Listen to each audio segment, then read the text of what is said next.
I don't know if a lot of people know, but Christmas is a big deal in Japan. And Japan, almost unparalleled around the world, has kind of stopped COVID in its tracks. They've got cases there, but Japan handled COVID just about better than any other country in the world. Singapore and Israel and Japan are 85% of the population was vaccinated very quickly. But, they've been wearing masks before any of this happened, so it's not like a big deal to them. But this band Boris dropped a cover of Last Christmas by Wham. Ooh, I'm still in the game, by the way. I'm sorry? The Wham game. You're still in the Wham game? Yeah, the until you hear Last Christmas by Wham. Well, I didn't know about. I haven't heard of the Wham game. I think we talked about this on the show before, where every year you're in the game until you hear Last Christmas by Wham. Oh, I see. And then once you're out, you go, I'm out. So we're at a disadvantage though because Magic plays Christmas music. Right, but I haven't heard that song. Oh, you haven't? By Wham, because I don't really listen to it. No, I know, but it's on in the men's room. I know, but I've been. Oh, you've been dancing between the raindrops. Yeah, exactly. No, I've heard it a couple of times. Yeah, well, you poop more. Once in the morning, once before the show, once when I get home. Here's Boris's Last Christmas.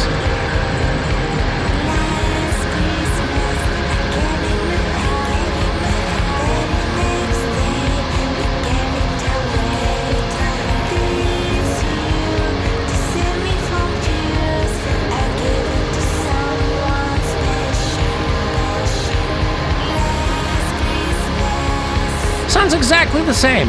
Bouncy, little hint of George Michael in there. I feel like exactly. This is the Mary Santorum to Wham's Mary Santora. Right. I feel like Mary would really like this song. I feel like we should. Yeah, maybe get her on the almost phone. indistinguishable. If she were here, I'd be happy to play it for her. But again, you gotta like noise rock. You gotta like Japanese singers. Yeah. But the Boris version of Last Christmas, I'll take the original. Is I'm gonna available. take the original. Now here's the problem. Oh, no, I was going to say, I just knocked you out of the game, but it has to be Last Christmas by Wham. Wham. So cover versions of that song, of which there count. are many, that doesn't count. It does not count.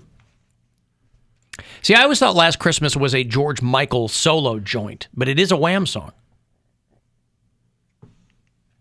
It is Wham. Yeah, it is Wham. So, Boris dropped a Christmas EP, and that's on there. It's called Noel. It's 2 songs. And that's one of them there. Well, what's the other song? It's called Pardon. Just something they threw together. Again, not a Christmas song? I'm not going to bore you with a few non-Boris fans, but I mean, it's... I didn't know if I thought it was a Christmas EP, so I thought it would be another Christmas song, but I guess not, Boris. I mean, I can let you take a crack at it here, and you tell me if you think that it's a Christmassy song. Let's hear it. Okay.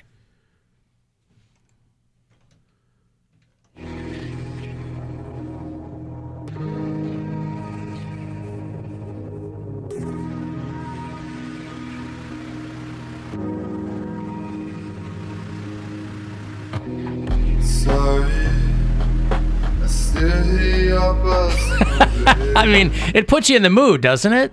It's festive. Yeah, it's really good.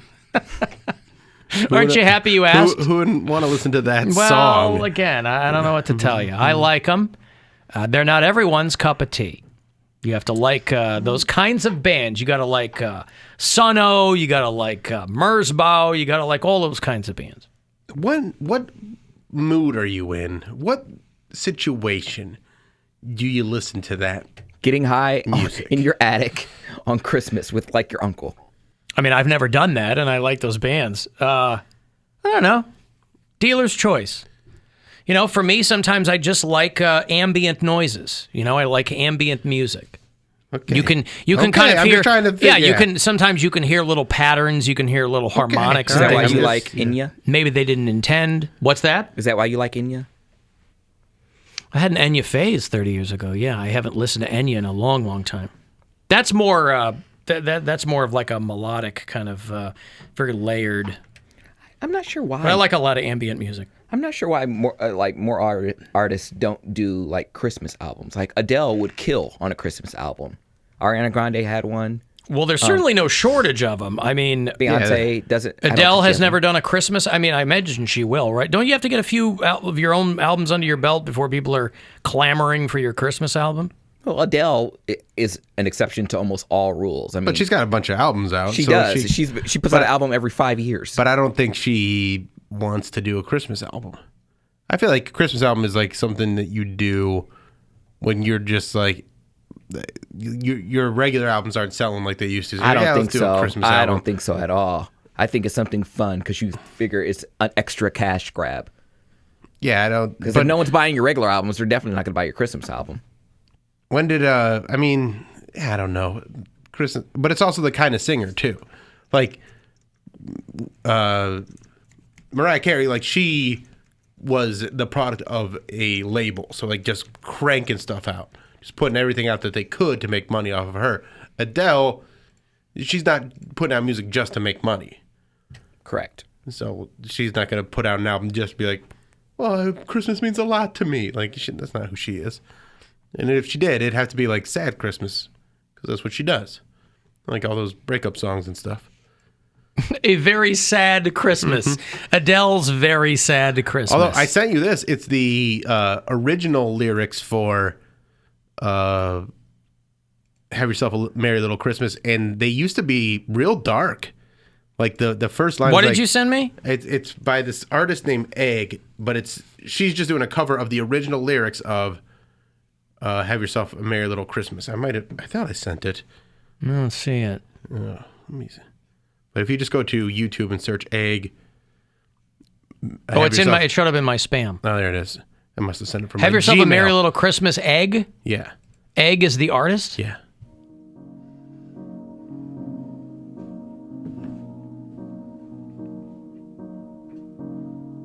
The original lyrics to the song. Yeah.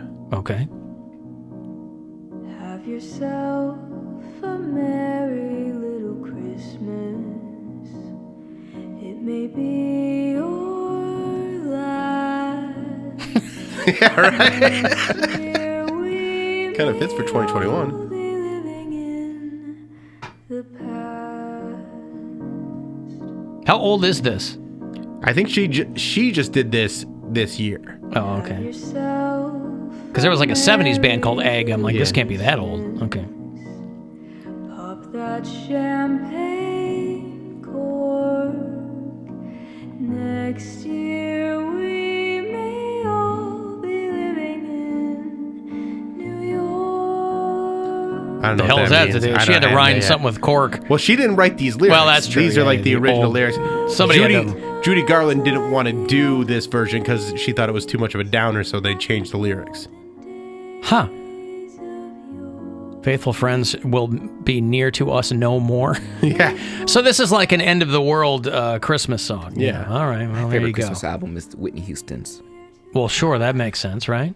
Have yourself some crack for Christmas. It's called One Wish. I wish there was more crack. Back. A little drummer bitch. I'll have some crack and fall into a bathtub. Bye. Now, those are not the original lyrics, I believe, is what you're trying to say. Nick, hello. Hey, Alan, can I get a quick breaking news and a tornado sound effect? Nick is our chief technology correspondent. Alan Cox Show! Exclusive news update! Oh my God! Tornado! Tornado! Is there a tornado somewhere? Yep, there's another outbreak of a 1 in 100 years line of storms going across Iowa, Sioux City, Nebraska. There's about 17 tornado warnings and about 8 confirmed touchdown at the moment. They're So telling I didn't the realize it's been weather. 100 years. Where are you since now? Friday. Oh, I'm in Akron. I just watched the weather. Oh, I see. Weather Service tells people in Sioux City to take shelter Oh now. my Yeah. God! Tornado! Tornado! Yeah, I mean it's pretty wild. I mean, Woo child I mean, together. it's not. It's climate change. It's global warming. Well, man-made, but or also- whatever you want to say. but also, in fairness, I grew up in Illinois, albeit northern Illinois, but still, you know, had relatives in more rural areas. December tornadoes were not exceedingly rare in Illinois and Iowa. there is kind of an alley there that they'll come up. This thing that went through Kentucky, as far as like how wide it was and how strong it was, that was a huge deal. But I remember getting weird tornadoes this time of year in Illinois. Thankfully, there's no large supercell reported with this one that's going 200 miles nonstop, just a bunch of break-offs, but Yeah. still just odd to hear about in December. Well, Yeah, for sure. I count on you to keep an eye on these things, Nick, so I appreciate it. Thank you. You have a good day. Oh my God! Tornado! Tornado! All right. Have Well, there yourself you a go. merry little Christmas there in Sioux City. This may be your last. That's right. From now on, we're all going to get gassed. Hey, tomorrow I will have, by the way, week 15 picks from Terry the Goat. Tomorrow is our last live show of 2021. We get our weekly picks from Terry the Goat on Thursdays, and so we will close out the year with those picks. If I get them over the break, I will post them at the Alan Cox Show Facebook page. But obviously, we won't be going through them here. Comedian John Heffron is going to be in here tomorrow. He's doing the Weekend at Hilarities. I think Gwen's going to sit in tomorrow, too. If you want to leave a message anytime, you can do that. The Alan Cox Show After Hours line is 216-986-8903. Hey, Alan. It's Curtis from Columbus. I'm about maybe a week or so behind on the podcast, but you guys are talking about parents stealing their kids' identity to get loans and things like that, and you brought up someone using their dog's name. And Bill was out that day, so imagine he would have jumped on it if he heard it. But it reminded me of a episode of The Simpsons where Bart used his dog's name, Santa's Little Helper, or AKA Santos L. Helper, to get to buy things on the internet or from a magazine or something like that. But it just popped into my head, and I'm surprised nobody brought it up or called in about it. But wanted to just run that by you. All right. Good show. Bye. That was early Simpsons, wasn't it? Like was first like- 5 or 6 seasons? I want to say season 6 or so. Santos L. Helper. Maybe even seven. Because he's like, why don't I ever Yeah. get mail? And he gets a credit card application.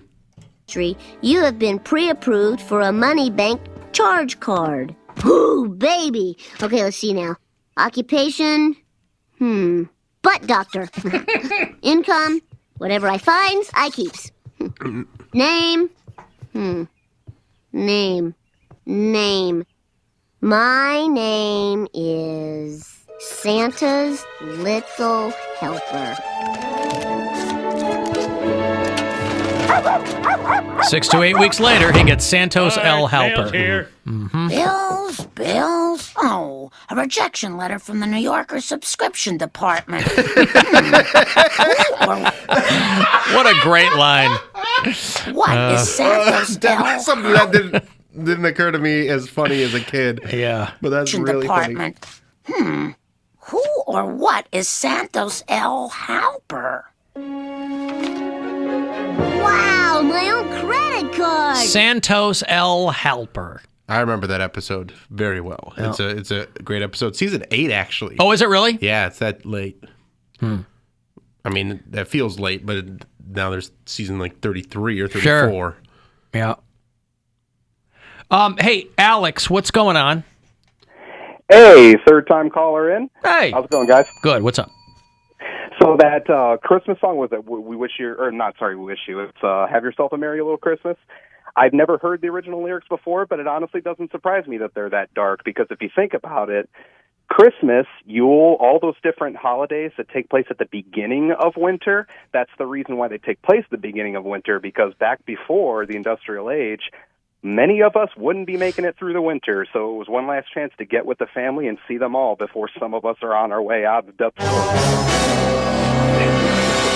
Yeah, they wouldn't make it through this is going to be your last. Right. And pretty much like that's actually something that a lot of us non-religious people, that's why we keep on celebrating Christmas, because in our hearts we know it could be the last time we see you guys for Christmas. So, That's right. And I just wanted to say that. Oh, and also Poundcake's crazy for hating A Christmas Story. All right. Well, listen. He's crazy for a doesn't lot care. of reasons. Yeah. Classics I mean, suck. crazy for a lot. According to him, classics suck. And he's welcome to that opinion, right? Miss him with those old classics. Give him the new shiny stuff. I don't want anything before 93. Like, but Yeah.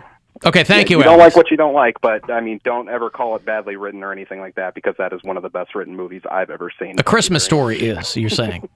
Oh, yeah, absolutely. I mean, good. Here's something for Bill. Did you know that the narrator of that movie actually is Gene Shepard, the guy that wrote the short stories that's based on? Oh, really? Oh, yeah. What? And that's why it's such a well-written movie, because that guy could take the most mundane, childish stuff and turn it into an adventure. Wow. All right, a little factoid from Alex. Okay, thanks, Alex. Okay, yep. All right, thank you. Poundcake, your thoughts. Who was the rest of the story guy? Paul Harvey. Paul Harvey. Now you know Good day. the rest of the Page 2. Great storyteller. I mean, The Schwinn Erdine. What? I can't say it's badly written because I haven't watched the whole thing, but I know it doesn't interest me. So, I mean, what qualifies something as badly written? If it doesn't, It's not supposed to, and this is my point, is that people take these movies to heart. There are people who have a great affinity for these movies. So when somebody like you comes along and says, that movie stinks, you know, same people get mad at me when I say other movies stink. You know, people love the Goonies. Goonies stinks. I don't think did I say that the A Christmas Story stinks? I don't think I said I. No, you said classics. Screw the classics Yeah, or something. Just because it's a classic doesn't mean it's good. Right. I think people look at a classic as like, oh, it's a novelty. And in fact, even if it's bad, they're like, oh, well, it's been around forever, so we have to watch it. I'm like, no, you don't. Screw the classics. Well, I like watching it. One of It's the fun. one of the first rock stations I worked for, they were like, it don't gotta be old to be a classic. X102 or whatever it was. Yeah, well, that's how Poundcake thinks of these movies. It does have to be old to be a classic, and he wants nothing to do with it. He wants new classics. That's a good name for an album. You want to hear somebody else sing a depressing song? The girl who sang the Star Spangled Banner at the QAnon conference. Did you see that video? No. You know, all these patriots at the QAnon conference, all the patriots show up, except they're so stupid they don't even know the name. They don't know the words to the Star Spangled Banner. Well, there's so many of them. You think that would be the number one question on the big Patriot quiz? Hey, what are the lyrics to the Star Spangled Banner? The bombs bursting in air came through the night, and our flag was still there. Yeah, a little pitchy. That's going to be a no from me, dog. Yeah, gave proof through the night that our flag was still there. Of course are the lyrics to the national anthem that we've all been singing since goddamn kindergarten.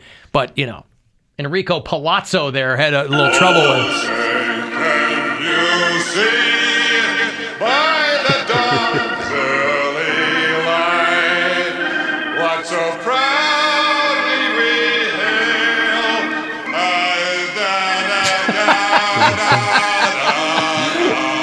Now that is a classic, Poundcake. Enrico Palazzo singing the national anthem. And that brings it all the way back around to O.J. Simpson. Who was Nordberg in The Naked Gun. Da, da, da, da, da. Enrico Palazzo. Okay. I got to take one last break. If you want to get the last word in, shoot me a text, 35192. Cavs pregame set for 6:30, 7 o'clock. They start up downtown against the Houston Rockets here on MMS.